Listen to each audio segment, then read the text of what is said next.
Alors bonjour tout le monde, bienvenue à la Minute du Président du 5 novembre, donc dorénavant hebdomadaire, comme vous savez.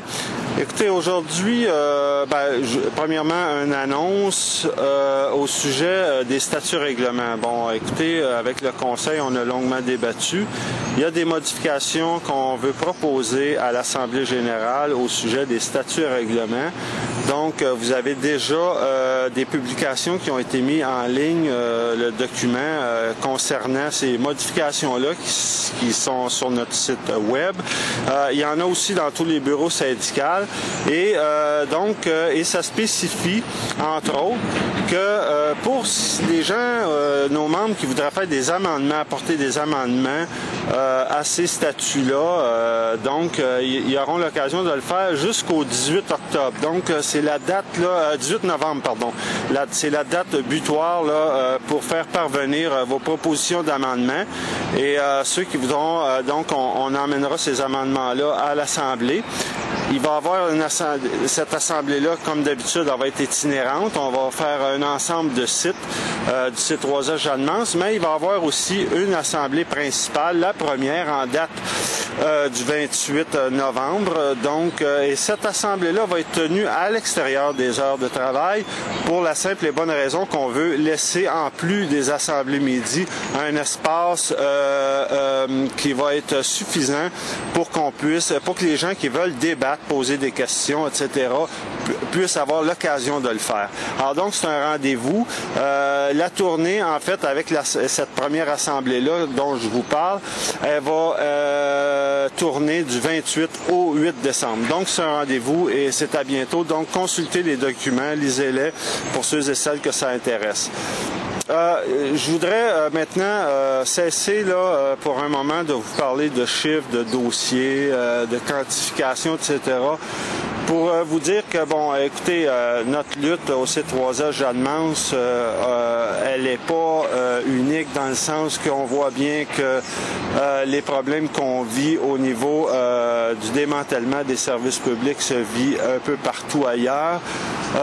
Et écoutez, moi, je dirais que c'est très regrettable présentement et la situation est urgente et c'est pour ça là qu'on est en action sur l'ensemble de la région montréalaise parce que là, finalement, il y a un gaspillage éhonté de personnel de qualité qui quitte de plus en plus les établissements de services publics à cause des climats de travail, à cause des mouvements incessants dont ils sont la cible finalement, dont ils font l'objet. Alors les gens ne savent plus à quel sein se vouer. Parce qu'il y a beaucoup de confusion. Je veux dire, quand on regarde des services comme, par exemple, le soutien à domicile ou les CHSLD ou les modifications au niveau de la structure de service, au niveau de l'organisation du travail, ça se fait sans arrêt. On ne trouve jamais la bonne solution. Alors, les gens sont épuisés de ça. Et, écoutez, tout ça, finalement, relève là d'un problème sociétal. Là, et nous, on veut absolument lancer le message. Alors, c'est sûr que la lutte va continuer, mais va prendre aussi une autre dimension. On va s'en reparler parce que, vous savez, dans les services publics, là, on a 70% de femmes qui travaillent là, des travailleuses. On sait qu'ils sont particulièrement visés quand on fait des études démographiques, économiques. On voit bien que les femmes sont souvent visées là-dedans, victimes, premièrement, d'une diminution du pouvoir d'achat. Mais en plus de ça, c'est que, de par le démantèlement des services publics, c'est qu'on enlève les moyens de se conserver une qualité de vie. Et ça, là, finalement, aujourd'hui, avant, on disait l'expression qu'on n'aime pas tellement, on coupait dans le gras. Mais maintenant, là, les coupures, là, on voit les gens, ça les touche intimement. Et moi, j'ai toutes les semaines des gens qui défilent dans mon bureau, qui sont au bord de l'exaspération, qui sont fatigués, qui sont écœurés, disons-le, et qui pensent à sortir là, de toutes sortes de façons de s'extirper de cette situation-là.